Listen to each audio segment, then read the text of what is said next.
Et salut à tous, on se retrouve aujourd'hui pour le premier tuto de GFX France concernant les bases, du moins quelques bases. La vidéo va se faire en trois grosses parties, hein. On va regarder ce qu'il y a dans les onglets en haut, regarder les outils et regarder ce qu'on a dans les options de fusion. Pour un premier tuto, ce sera déjà bien si on arrive à faire passer le message, à faire découvrir quelques petits trucs à tout le monde. Du coup, on va commencer tout de suite avec la première partie sur les onglets là de Photoshop. Alors, dans fichier, on va retrouver tout ce qu'il y a en rapport avec la création d'un format, l'importation de fichiers, de documents qui sont dans vos documents perso, et d'importation directement sur le format sur lequel vous travaillez. On va pas s'attarder trop là-dessus non plus, parce que c'est à la portée de tout le monde, c'est très simple à comprendre, je pense. Nouveau, c'est pour créer un format comme ça. Vous rentrez vos dimensions en pixels, bien sûr. Vous rentrez vos dimensions en pixels, c'est beaucoup plus simple. C'est ce qu'il faut faire de toute façon. Ouvrir, c'est pour ouvrir un document de vos documents pro sur Photoshop. Ça vous ouvrira un petit lien avec votre fichier. Fermer, c'est pour fermer, hein, enregistrer. Exportation, celui-là est pas très connu, mais du coup utilisez-le si votre format est beaucoup trop volumineux au niveau des gigas, et puis que vous voulez le poster sur vos réseaux sociaux. Ça vous diminuera le gigaoctet. Du coup c'est pas mal à savoir quand même. Importer, incorporer, importer et lier, c'est pour prendre un fichier de vos documents pro perso, et puis ça va l'importer directement sur le format. C'est pas la meilleure des solutions, mais du coup si vous avez la flemme, vous pouvez le faire. Le mieux c'est d'ouvrir et puis après copier-coller sur votre format. Ensuite, dans la partie édition, il va falloir qu'on importe un render sur le format afin d'avoir les options de l'onglet. Si l'ordinateur est coopératif, ça devrait aller assez vite. Voilà, nickel. Alors, oula, il n'affiche pas le render. Merci. Voilà, on a le render qui vient d'arriver. Ouh. Moi j'ai pas un ordinateur très puissant, hein. J'ai un vieux dinosaure sans vraie carte graphique qui tienne la route, sans la RAM qui va avec et tout ça. Alors dans l'édition on a annuler coller, donc là annuler coller ça va annuler l'action que j'ai faite, l'importation du render dessus. Vu que j'ai copié et collé, du coup ça va annuler coller et ça va retirer le render.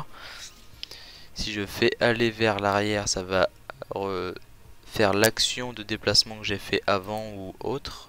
Du coup là bah c'est l'action de coller que j'ai fait, hein. Voilà, du coup on retourne vers l'avant. Du coup j'ai dit l'avant ou l'arrière tout à l'heure, je ne sais plus. En tout cas vous avez compris, très simple à comprendre. Remplir, ça va remplir la zone. Donc là ça va remplir le render, parce qu'on est sur le calque du render. Si on était sur le calque blanc ici, on pourrait remplir le calque blanc d'une autre couleur, par exemple, ou d'un motif ou d'une courbe de dégradé. Le contour, c'est pareil. Ensuite on a les transformations. Transformation manuelle, vous avez le petit cadre là. qui est sur tout le render, vu qu'on est sur le calque du render, donc c'est normal que ça dépasse. Donc là, avec la transformation manuelle, vous avez la rotation, vous pouvez rétrécir, bien sûr, il faut garder le doigt appuyé sur Shift, la touche au-dessus de contrôle, et puis rétrécir, mais juste en prenant le coin. Si on prend pas le coin, bah c'est libre, et puis du coup on casse toutes les proportions. Et c'est pas top après. Du coup, hop, on retourne en arrière. On annule la commande. En transformation, vous avez l'homothétie. L'homothétie, c'est pareil que ce qu'on vient de voir, sauf que vous n'avez pas la rotation, parce que c'est une autre fonction qui est juste en dessous, c'est la rotation, voilà. L'inclinaison, vous inclinez vers la droite, vers la gauche, voilà, comme ça, en haut, en bas. Ça rajoute de la profondeur. Pour rajouter de la profondeur, on a aussi la torsion et la perspective. La torsion, elle, totalement libre. Et la perspective, beaucoup moins libre, mais ça fait énormément le café. Voilà. Après, on a des formations. Des formations, c'est des formations. Hein. Vous pouvez déformer complètement votre render ou votre élément. Ça s'applique pas que au render, ça s'applique au calque sur lequel vous êtes. Sur le calque sur lequel vous êtes, tout simplement. Après, on a ça, rotation à 180 degrés, symétrie axe horizontal, ça va juste retourner le render de l'autre sens. Voilà. Et vertical, bah ça va le retourner à l'envers, quoi. Voilà.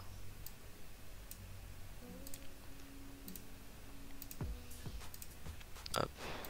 On va remettre tout ça bien. Nickel. Définir une forme. Définir une forme, ça va vous servir énormément si vous faites des brushes. Si vous voulez créer un brush, c'est ce qu'il va falloir faire. Donc là, par exemple, on a ouvert les brushes de Toki. J'ai jamais son nom en entier dans la bouche à lui, mais Toki, voilà, qui avait partagé quelques-uns de ses brushes sur le serveur Discord, qui sera dans la description, bien sûr, hein, vous pourrez le rejoindre. Mais bien sûr, c'est un serveur d'entraide, hein, pas un serveur de commande, donc s'il vous plaît, lisez le règlement, c'est important. Ça évitera de mettre le dawa dans le serveur et d'énerver le staff, qui n'est pas là que pour surveiller ce genre de broutilles. Bon bref, on retourne à ça. Donc édition, définir une forme prédéfinie. Et là du coup, on va tomber sur une petite fenêtre qui va nous dire le nom de la forme avec la taille du brush. Donc voilà, après vous faites OK et puis il se retrouvera dans vos brushes, dans l'outil pinceau. Voilà, donc on va annuler. Est-ce que je l'ai fait? Utiliser comme motif, donc là c'est pareil, ça va vous mettre la petite fenêtre et puis ça va vous le mettre dans les patterns. On verra plus tard. Donc voilà, on a fini avec l'outil édition. L'onglet édition, on va passer à l'image. L'image, j'avais tout ce qui touche aux paramètres du format. Les réglages. Cette ligne là elle sert pas vraiment parce que les réglages vous allez les utiliser avec la fenêtre de raccourci, c'est beaucoup plus simple. Ça c'est pareil, ça va pas vous servir. La taille de l'image, ça peut vous servir, mais si c'est mal utilisé, ça peut détruire tout votre travail. Du coup il faut faire attention si on l'utilise, car si on veut changer la taille de l'image alors qu'on a fini une création ou un projet et qu'on met 1500, là il y a tout qui va être déformé et vous allez devoir tout recommencer et c'est relou. Ce sera du temps de perdu. Il faudra trouver une autre solution pour agrandir, ou alors il aura fallu y penser juste avant. Donc voilà, ça déforme totalement le render. Ensuite, oula. Ensuite, on a la zone de travail qui, elle, agrandit juste le format de la zone de travail, là, juste le carré. Tout ce qui est à l'intérieur, ça bougera pas. Bien sûr, on met en pixels, voilà. Donc là, si je redécide de remettre 1000, ça va juste changer le carré. Voilà, le render n'a pas du tout changé. Ensuite, on a dupliquer. Dupliquer, ça va dupliquer l'onglet. On va le faire quand même. Hop, hop. Et là, normalement, ça va apparaître là. Quelque part par là. Voilà. Ensuite, on a appliquer une image. Appliquer une image, ce sera pour vous lorsque vous voudrez vous raccourcir votre espace de calque ou au-dessus d'un dossier, voilà. Ou pour votre colo, quand vous utilisez un topaz ou quand vous voulez appliquer un flou. C'est ça qu'il faut faire. Donc là, pour montrer, on va mettre un coup de brush en plein sur le render, voilà, comme ça. Puis on va en remettre un juste là, un peu plus haut peut-être, voilà. Donc là, hop, vous avez juste le brush qui se retire. Donc on crée un calque pour appliquer une image. On fait appliquer une image, on fait OK. Ça va fusionner tous les calques et les mettre en un seul. Donc si on fait ça, hop, on peut les décocher et puis l'image restera pareil. Bien sûr, voilà. Ça fusionne tous vos calques en un. Voilà. Ensuite après c'est pas intéressant. Dans les calques, rien de très intéressant. Vous n'allez pas trop vous en servir. Tout ce qu'il y a à savoir sur les calques, création de calques, duplication, c'est ça. Ça va créer un nouveau calque. Si vous voulez dupliquer le même calque, c'est CTRL J. Donc là, hop, hop, hop, je fais ça. CTRL J et il y a deux fois le même calque. Voilà. Puis pour supprimer un calque, hein, vous faites supprimer ou la corbeille qui est juste à côté. Le texte pour vos typos, 3D, etc. La sélection sert pas à grand chose, à part lorsque vous voulez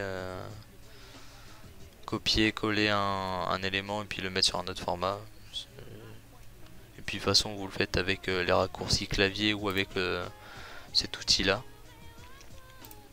Dans les filtres, on a une galerie de filtres, bien sûr, parce que quand même, sinon ça servirait à rien d'appeler ça l'onglet filtre sans une galerie de filtres. Vous avez pas mal de filtres hein, quand même. Texture, esthétique, esquisse, déformation, contour artistique. Vous en avez 6, vous avez 6 galeries de 6 dossiers de filtres. Bien sûr, si vous voulez les utiliser, il faut appliquer une image, hein, c'est mieux. Comme ça appliquera sur toute l'image, à part si vous voulez faire juste sur un élément. Donc voilà, hop. Ensuite, on a le filtre Camera Raw. Très utile quand vous utilisez, quand vous faites vos colos, hein, ça peut servir. Bon, il y a beaucoup d'options dedans, mais on peut comprendre assez vite. Sinon, à part ça, j'espère que si vous êtes sur le serveur, tout se passe bien pour vous. J'espère que l'activité n'est pas à déplorer. J'espère qu'on est assez actif pour vous. Ce serait cool d'avoir des retours là-dessus. Parce qu'on essaye quand même de faire vivre tout ça. Alors, là, vous allez dans le bleu, tout devient bleu. Dans le jaune, jaune. Vert, vert. Violet, violet. Exposition plus sombre, exposition plus claire. Contraste. Moins de contraste, beaucoup de contraste. D'ailleurs le render avec beaucoup de contraste il est super joli. Moins de ton clair, plus de ton clair. Moins de ton foncé, non, plus de ton foncé, moins de ton foncé. Beaucoup de blanc, moins de blanc, beaucoup de blanc, moins de blanc. La clarté, pour que ce soit beaucoup plus clair justement. La vibrance, saturation, voilà. Ensuite vous avez des courbes, des détails. Dans les détails vous avez du gain, du rayon de détail du masque. Là vous avez les niveaux de couleur. La teinte que vous pouvez retrouver. La courbe et la teinte et toutes ces... À part le ton clair et le ton foncé, vous pouvez tout retrouver dans les réglages. Hein. Ça par contre c'est exclusif à Camera Raw. Il n'y a pas besoin d'installer aussi Camera Raw, c'est déjà dans Photoshop. Ça c'est assez cool. Avec ça vous pouvez déformer vos formats complètement. Ouais. Vous voulez faire un petit peu de création originale, vous pouvez avec ça. Voilà, le voile. On peut mettre du grain. Le meilleur grain il est ici sur Camera Raw et pas sur la galerie de filtres. Ou alors après il y a le grain avec une texture qui est appliquée, c'est beaucoup mieux aussi ça. Encore les tons foncés et tout ça. Voilà. Voilà, on va annuler. Ensuite, correction de l'objectif pour faire des formes comme vous voulez. Par exemple, vous faites un rectangle ici, en plein milieu. Vous faites correction de l'objectif et puis vous pourrez changer la forme avec. Ou alors c'est dans fluidité, je confonds parfois les deux. Mais ça prend beaucoup de temps à se mettre en place avec mon ordinateur, du coup on va éviter d'aller dedans. La 3D, pareil. Le bruit, pas très utile, jamais utilisé. Déformation, ça va déformer votre élément sous une certaine forme. Esthétique, voilà, vous avez tout ça. J'ai jamais utilisé non plus. Beaucoup de flou, 2 options de flou quand même réservées. Pixelisation, le rendu, vous pouvez créer des flammes, des arbres, nuages, faire des points de lumière et tout ça avec éclairage, c'est super cool l'éclairage, mais ça prend beaucoup de ressources sur le PC. Pour renforcer votre création, si vous voulez faire du GIF ou des projets visuels, des choses qui peuvent servir à la netteté de la création. Topaz qu'il faut absolument installer, c'est un must have, il faut installer ce truc. Si votre création est pas très HD, enfin on va dire ça comme ça, vous prenez Topaz Clean 3 et vous faites un coup de Topaz. Il faut juste bien le gérer, il y aura un tuto fait pour ça, vous inquiétez pas. Il y aura un tuto sur comment le télécharger, comment l'installer et comment l'utiliser, tout en une partie bien sûr, parce que sinon on va plus s'en sortir, c'est pas une chaîne de tutos non plus,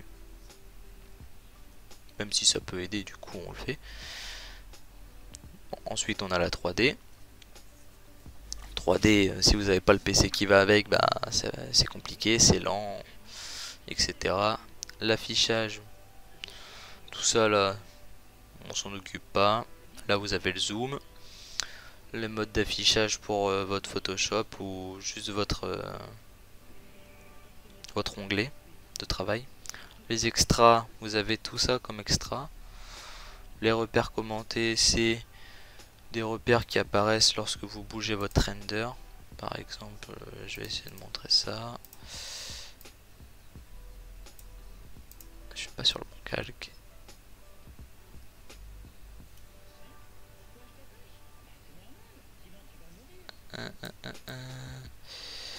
Bon, voilà, il y avait une ligne qui avait pointer le bout de son nez. Maintenant elle veut plus venir, du coup voilà, une ligne orange, violette. Bon, enfin bref, c'est pas grave. Et si vous décochez les extras, bah vous n'avez pas les extras en dessous. La règle pour faire des mesures, vous faites CTRL R, voilà, après vous faites ça, voilà, ça va vous créer des trucs, des petites lignes bleues pour mesurer. Magnétisme, je ne sais pas, j'ai tout décoché, je ne sais pas à quoi ça sert. J'ai jamais trouvé la fonction. Ensuite, on a toutes les fenêtres de raccourci qui vous permettent d'avoir tous vos éléments à portée de main. Comme là, ici, on a la propriété, historique. Là, c'est tout le tableau de brush avec la forme du brush et comment on peut le tourner. Voilà, là, vous avez tout. Ça s'appelle forme. Là, vous avez tout ce qui touche à la typographie, enfin à la police d'écriture. Et là, vous avez les réglages qui est sûrement le plus important à avoir de côté. La fenêtre des réglages. Très important.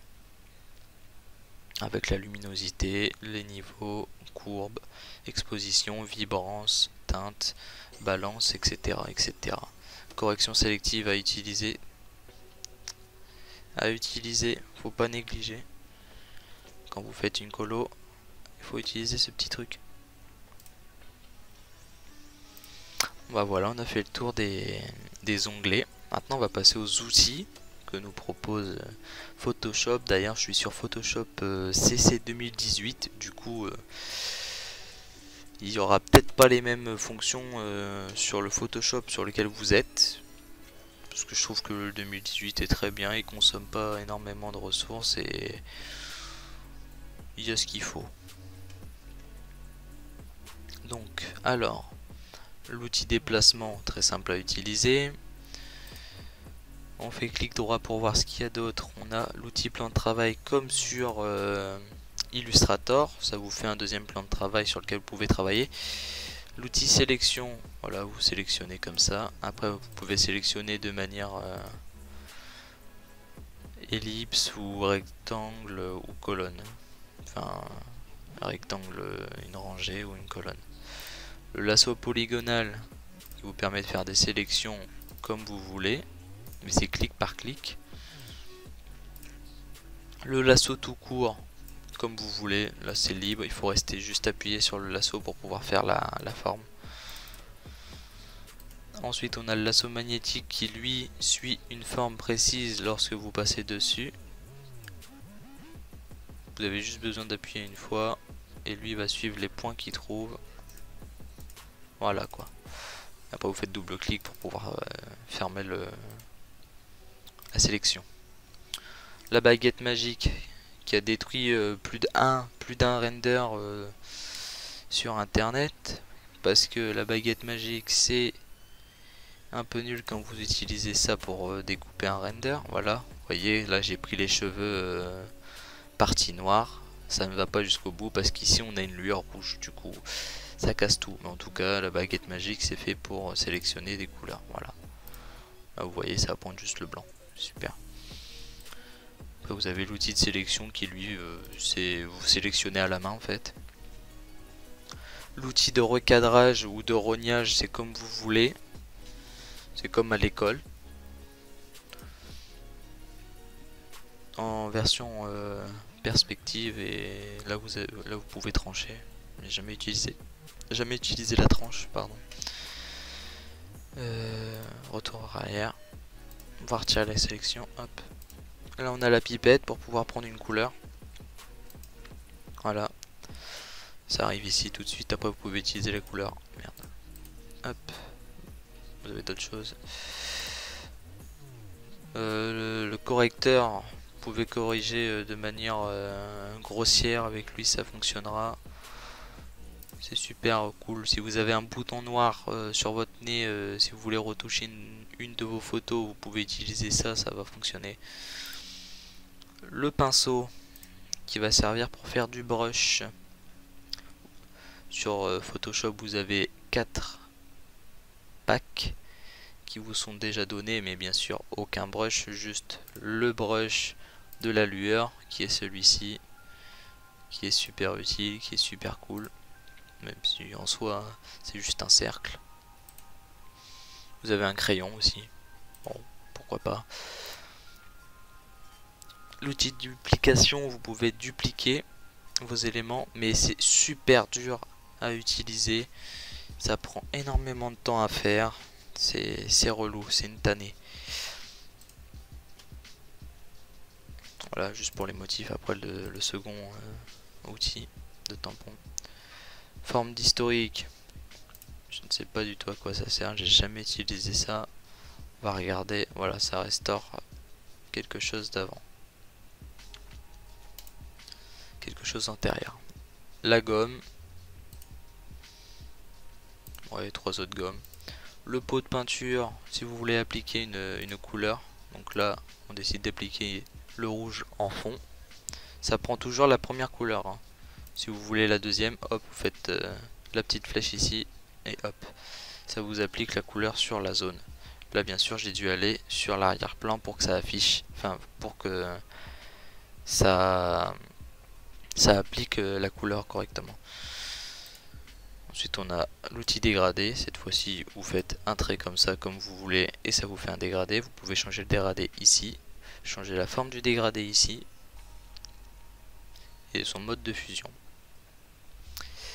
Ensuite on a la goutte d'eau qui va permettre de faire un effet flouté sur un endroit précis que vous voulez, sans passer par une application d'image, faire le flou et gommer tout le format pour avoir l'endroit précis pour votre flou. L'outil netteté pour rendre plus net bien sûr, l'outil doigt qui va étirer votre format, enfin votre élément. Ensuite on a l'éponge qui va retirer la saturation, donc qui va juste retirer la couleur. Hop. Là, vous voyez c'est beaucoup moins rouge, hein. Partout où on passe c'est beaucoup moins rouge. Ça éponge quoi, ça éponge. Densité plus, densité moins pour ajouter. La plume, pareil que le lasso polygonal, sauf que cette fois on le fait à la plume, et avec la plume on peut créer une forme. Voilà, en cliquant sur forme ça crée une forme, ou alors on peut créer une sélection. Bien sûr il faut créer un autre calque. Hop, on ferme, sélection, ça va vous faire un triangle en sélection. Voilà, ou un masque pour les AMV Maker ou autres. On peut aussi faire des formes arrondies. On garde le clic activé sur le deuxième point et puis on bouge. Si on veut terminer le point en faisant un trait courbé, on reclique, ça va terminer le trait en trait courbé. Si on ne veut pas faire un trait courbé et repartir en rectiligne, on appuie sur Alt, on va sur le deuxième point, sur le dernier point sur lequel qu'on a créé, on clique dessus et hop, ça repart en rectiligne. C'est pas mal, c'est cool.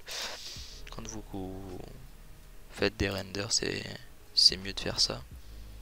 Vous perdez beaucoup moins de temps. L'outil texte, vous avez toutes vos polices d'écriture qui sont dedans. Vous pouvez changer la taille, la couleur. Ça je sais jamais comment l'appeler, mais du coup oui c'est l'épaisseur on va dire. Cet outil là sert à rien, très clairement. Il vous bouge juste le tracé de la plume en fait, ou d'une sélection. C'est pas ouf. Là vous pouvez faire des formes directement, type rectangle, rectangle arrondi, etc. L'outil main, c'est quand vous êtes en zoom. Vous pouvez vous déplacer sur votre format sans bouger ce qu'il y a à l'intérieur de votre travail. Voilà, ça vous permet de naviguer pour voir tous les détails sans rien bouger. Et l'outil loupe. Voilà, là après vous avez la couleur.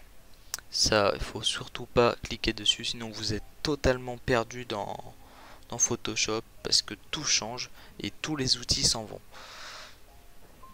Il y a tout qui s'en va. Bien sûr, vous n'aurez pas cette colonne là pour vos outils. Vous aurez une colonne comme ça, en un par un quoi. Les outils qui seront les uns en dessous les uns en dessous des autres. C'est juste que moi j'ai préféré disposer mon Photoshop comme ça. Donc, on va passer aux options de fusion qui sont importantes quand vous faites une créa. Par contre, il veut pas me supprimer mes calques inutiles. Là. Hop, hop,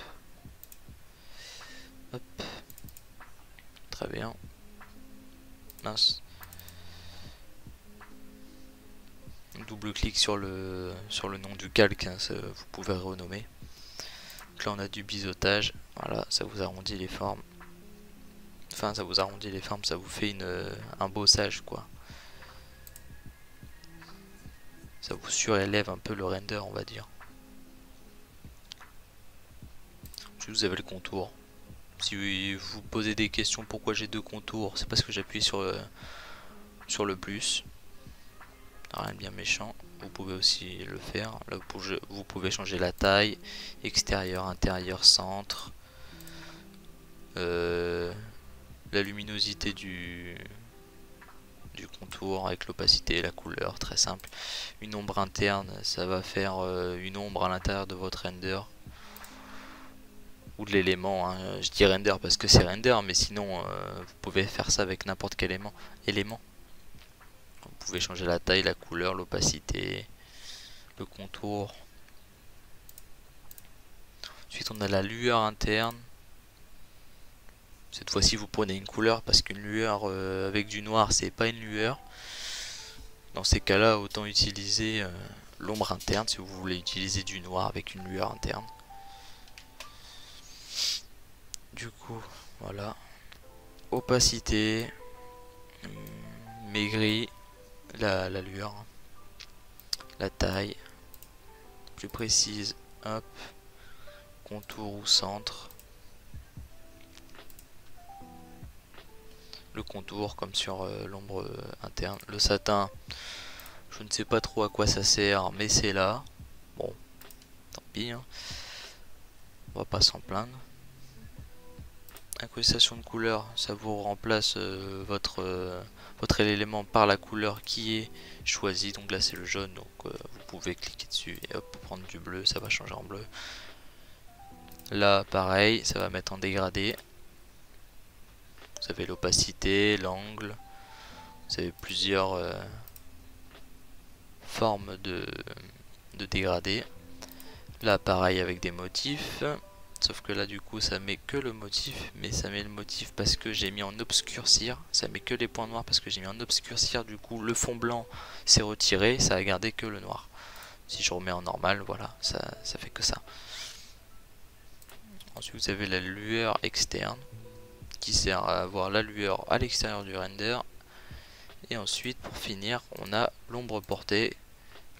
C'est la même chose que l'ombre interne mais à l'extérieur du render tout simplement. Du coup le tuto est terminé. On a parlé des trois principaux points qu'on avait dit qu'on allait présenter. Donc je ne sais pas si tout ça a été bien clair. Faudra nous communiquer ça sur le Discord ou dans les commentaires bien sûr. On est parti sur la base de un tuto par mois. On avait fait un stropole et puis les résultats étaient comme ça. Si ça plaît tellement et puis que ça aide vraiment, on en fera plusieurs par mois, c'est pas le souci, hein. C'est pas gênant, hein. Ça dérange personne. Enfin moi personnellement ça me dérange pas. Du coup j'espère que tout ça vous aura été très utile et on se retrouve pour un prochain tuto très prochainement peut-être. Salut!